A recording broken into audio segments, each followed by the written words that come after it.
First one Anatolian shepherd. ఈ breed టుర్కేయ అనగా టర్కీలోని Anatolia ప్రాంతంలో ఆవిర్భవించింది. వీటిని ఎక్కువగా పశువుల కాపరులు ఉపయోగించేవారు. అందుకే దీనిని లైఫ్ స్టాక్ గార్డింగ్ డాగ్ అని కూడా అంటారు. ఈ అనటోలియన్ షెఫర్డ్ బ్రీడ్లో 3 ప్రత్యేకతలున్నాయి. ఒకటి, ఇవి చాలా పెద్ద సైజులో ఉంటాయి.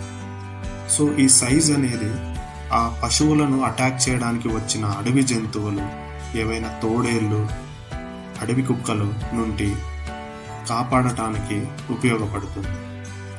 సెకండ్ వన్, ఇవి చాలా ఫాస్ట్గా మరియు దృఢంగాను ఉంటాయి. సో ఈ అడవి జంతువుల నుంచి ఈజీగా తప్పించుకోగలవు. ఇంకోటి, ఇవి చాలా చలి క్లైమేట్ని కూడా తట్టుకోగలవు. వీటి బరువు 50 నుంచి 70 కేజీల వరకు ఉంటుంది. ఎత్తు సుమారు 27 నుంచి 29 ఇంచుల వరకు పెరుగుతాయి. ఈ అనటోలియన్ షెఫర్డ్ ఆయుష్ 11 నుండి 13 సంవత్సరాలు. Second one, Bernese mountain dog. ఈ బ్రీడ్ స్విట్జర్లాండ్లోని బెర్నీ సిటీలో ఆవిర్భవించింది. అందుకే దీనిని బెర్నీస్ మౌంటైన్ డాగ్ అని అంటారు. ఈ బ్రీడ్ 1800 టైంలో పశువులు మరియు పొలాల సంరక్షణకు ఉపయోగించేవారు. అదేవిధంగా బరువులు లాగడానికి ఉపయోగించేవారు. ఈ బ్రీడ్ యొక్క పాజిటివ్ పాయింట్స్ చూస్తే ఇవి చాలా హ్యాపీ ఎక్స్ప్రెషన్స్ మరియు యాక్టివ్గా ఉండగలవు. అందుకే రీసెంట్ టైంలో చాలా పాపులర్ అవుతున్నాయి. వీటి నెగిటివ్ పాయింట్స్ చూస్తే ఇవి ఎక్కువగా అరుస్తాయి. అదేవిధంగా వీటికి ఎక్కువ హెయిర్ ఉండడం వల్ల రెగ్యులర్గా గ్రూమింగ్ చేస్తూ ఉండాలి. వీటి హైట్ 25 నుంచి 27 ఇంచులు. అదేవిధంగా వీటి బరువు 52 కేజీల వరకు పెరగగలవు. వీటి ఆయుష్ 7 నుంచి 10 సంవత్సరాలు మాత్రమే. ఇవి ఎక్కువగా మనుషులతో ఉండడానికి ఇష్టపడతాయి. సో అందుకే వీటిని ఒంటరిగా వదిలి ఎక్కడికి వెళ్ళకూడదు. 3వ శునకం బ్రీడ్ బోర్ బాయిల్. ఇది సౌత్ ఆఫ్రికాలోని అత్యంత పెద్ద శునకం జాతి. అందుకే దీనిని సౌత్ ఆఫ్రికన్ మాస్టిఫ్ అని కూడా అంటారు. ఈ బ్రీడ్ ఆవిర్భావం చాలా రకాలైన మాస్టిఫ్స్ మరియు విక్టోరియా బుల్డాగ్స్, అదేవిధంగా లోకల్ ఆఫ్రికన్ డాగ్స్ ని క్రాస్ చేయడం వల్ల ఆవిర్భవించింది. వీటి బరువు 68 నుంచి 90 కేజీల వరకు ఉంటుంది. వీటి జీవితకాలం 9 నుంచి 11 సంవత్సరాలు. వీటి హైట్ 25 ఇంచులు. ఇవి చాలా కరేజ్ గాను, అలర్ట్ గాను, ప్రొటెక్టివ్ గాను ఉంటాయి. 4వ శునక జాతి కాకేషియన్ షెఫర్డ్. ఈ బ్రీడ్ యూరప్ మరియు ఆసియా ఖండాలలో ఉన్న కాకేసస్ పర్వతపు ప్రాంతానికి చెందినవి. వీటిని ఎక్కువగా కాపలా కోసం ఉపయోగించేవారు. ఈ బ్రీడ్ పశువులను అటాక్ చేసే తోడేళ్ళు మరియు ఎలుగుబంట్లను భయపెట్టడానికి ఉపయోగించేవారు. ఈ బ్రీడ్లో 2 సబ్ టైప్స్ ఉన్నాయి. ఒకటి మౌంటైన్ టైప్, అనగా ఇవి చాలా హెవీగాను అదేవిధంగా దట్టమైన హెయిర్ గలవి. ఇంకోటి స్టెపీ టైప్.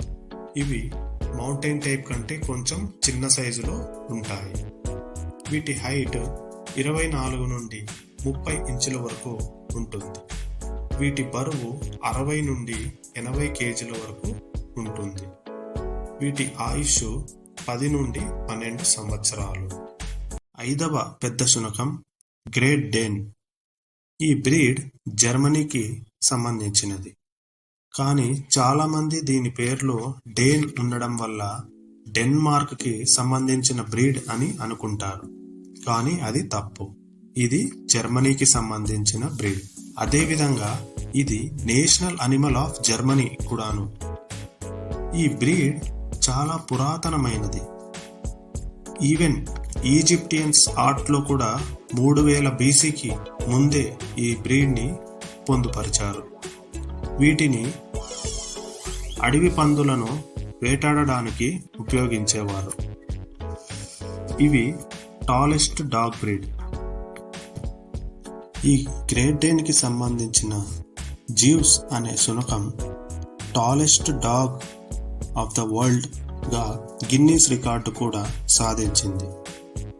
ఈ గ్రేట్ డేన్కి ఇంకొక పేరు ఏంటంటే జెంటిల్ జైంట్స్, అనగా ఇవి చాలా కామ్ మరియు జెంటిల్గా ఉంటాయి.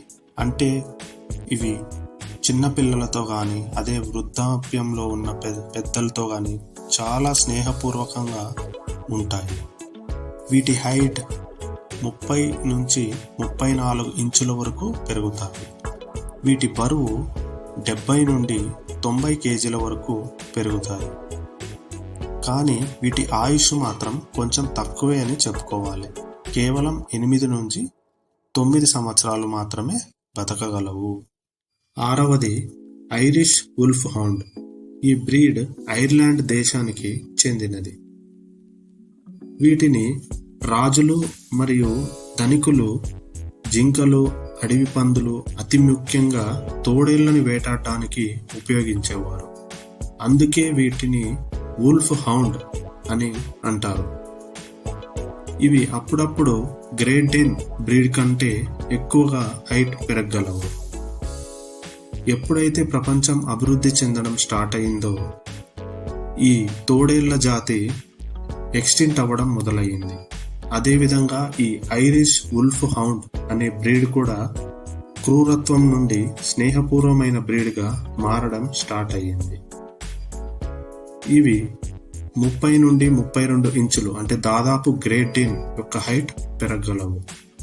అదేవిధంగా వీటి బరువు 60 నుండి 70 కేజీల వరకు ఉంటుంది. వీటి ఆయుష్ దాదాపు 9 నుండి 11 సంవత్సరాలు. 7వది లియాన్ బెర్గర్. ఈ బ్రీడ్ జర్మనీ దేశంలోని లియాన్బెర్గ్ సిటీకి సంబంధించినది. ఈ లియాన్ బర్గర్ అనే బ్రీడ్ న్యూ ఫౌండ్లాండ్, సెయింట్ బెర్నార్డ్ మరియు పైరేనియన్ మౌంటైన్ డాగ్ క్రాస్ల ద్వారా ఆవిర్భవించిన బ్రీడ్ అని నమ్ముతారు. వీటిని ఎక్కువగా ఫార్మ్స్ మరియు ఫ్యామిలీస్ని ప్రొటెక్ట్ చేసే డాగ్స్గా వాడేవారు. ఇవి చాలా పెద్దగాను కండలు తిరిగిన దృఢత్వంతో ఉంటాయి, కానీ ఇవి ఎక్కువ చురుకుగా కదలగలవు. వీటి బరువు 60 నుండి 80 కేజీల వరకు ఉంటుంది. అదేవిధంగా వీటి హైట్ 30 నుండి 32 ఇంచుల వరకు పెరగగలవు. వీటి ఆయుష్ 8 నుండి 9 సంవత్సరాలు. 8వ బ్రీడ్ నెపోలియన్ మాస్టిఫ్. ఈ బ్రీడ్ ఇటలీలోని నేపిల్స్ సిటీలో ఆవిర్భవించింది. యాక్చువల్గా అలెగ్జాండర్ అతని దగ్గరున్న యుద్ధపు శునకాలు మరియు భారతదేశంలో అతిపెద్ద శునకాలని క్రాస్ చేసి ఒక బ్రీడ్ని పుట్టించాడు. అవి మడతలు పడిన స్కిన్ మరియు కండలు తిరిగిన శక్తివంతమైన దవడలతో ఆవిర్భవించాయి. అవే నెపోలియన్ మాస్టిఫ్. వీటి హైట్ 24 నుండి 31 ఇంచులు. అదేవిధంగా వీటి బరువు 50 నుండి 70 కేజీలు. ఇవి 7 నుండి 9 సంవత్సరాల వరకు బ్రతకగలవు. 9వది న్యూ ఫౌండ్లాండ్. ఇవి యూరోపియన్ ఫిషర్మ్యాన్ నార్త్ అమెరికాకి తీసుకువచ్చిన బ్రీడ్. ఈ బ్రీడ్ గ్రేట్ పైరేనియన్ మరియు బ్లాక్ రిట్రీవర్స్ కి మధ్య క్రాస్ వల్ల ఆవిర్భవించిన బ్రీడ్ అని నమ్ముతారు. ఇవి ఫిషర్మ్యాన్స్ కి చాలా హెల్ప్ చేసేవి. అంటే ఆ చేపల వలలు మోసుకెళ్ళడం, అదేవిధంగా ఆపదలో ఉన్న ఫిషర్స్మెన్స్ని కాపాడడం వీటి ప్రత్యేకత. అందుకే వీటిని natural life savers or rescue dogs అని కూడా అంటారు. వీటి ఎత్తు 26 నుండి 28 ఇంచులు. వీటి బరువు 50 నుండి 70 కేజీలు. వీటి ఆయుష్ 9 నుండి 10 సంవత్సరాలు. గ్రేట్ పైరేనియన్, దీనికి ఇంకో పేరు పైరేనియన్ మౌంటైన్ డాగ్. ఈ బ్రీడ్ ఫ్రాన్స్ మరియు స్పెయిన్ మధ్య గల పైరెనీస్ పర్వతాలలో ఆవిర్భవించింది. ఈ బ్రీడ్ పుట్టుక కొన్ని పురాతన ఆసియా ఖండం యొక్క పెద్ద బ్రీడ్స్ నుంచి వచ్చింది అని నమ్ముతారు. ఇవి పశువుల కాపలాకి ఉపయోగించేవారు. ఈ పైరేనియన్ మౌంటైన్ డాగ్కి ప్రత్యేకత ఏంటంటే వీటి నడక. దానినే స్నో షూ వాక్ అని అంటారు, అనగా సెయింట్ బెర్నార్డ్. ఇవే legendary heroes of the Switzerland. ఇవి స్విస్ ఆల్పినో పర్వతాలలో ఆవిర్భవించిన బ్రీడ్. ఒకప్పటి రోమన్ ఆర్మీలో వారితో తెచ్చుకున్న ఏషియన్ డాగ్స్ అయినటువంటి టిబెటియన్ మాస్టిఫ్ మరియు ఆ స్విస్ ఆల్పినో పర్వతాలలో ఉన్న అత్యంత పెద్ద శునకాలతో జరిపిన క్రాస్ వల్ల ఆవిర్భవించిన బ్రీడే ఈ సెయింట్ బెర్నార్డ్. ఈ స్విస్ ఆల్పినో పర్వతాలలో ఉన్న సాధువులు సైతం ఈ సెయింట్ బెర్నార్డ్ జాతిని అత్యంత ప్రీతితో పెంచుతారు. వీటిని వాచ్ డాగ్స్ గాను, కంపానియన్స్ గాను, అదేవిధంగా ఆ పర్వతాలను అధిరోహించడానికి వచ్చిన ట్రావెలర్స్ని రెస్క్యూ చేయడానికి గాను ఉపయోగిస్తారు. వీటికి ఉన్న అత్యంత high developed sense of smell ద్వారా ట్రావెలర్స్ మిస్ అయినా కూడా ఇవి ఈజీగా పసిగట్టగలవు.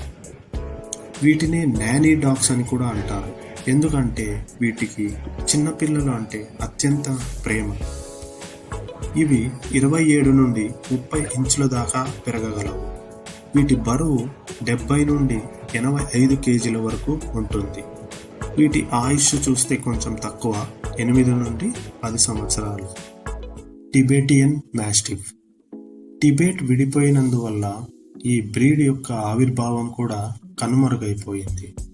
కానీ ఈ బ్రీడ్ చాలా రకాలైన మాస్టిఫ్స్ నుండి ఆవిర్భవించినది అని టిబెట్ ప్రజలు నమ్ముతారు.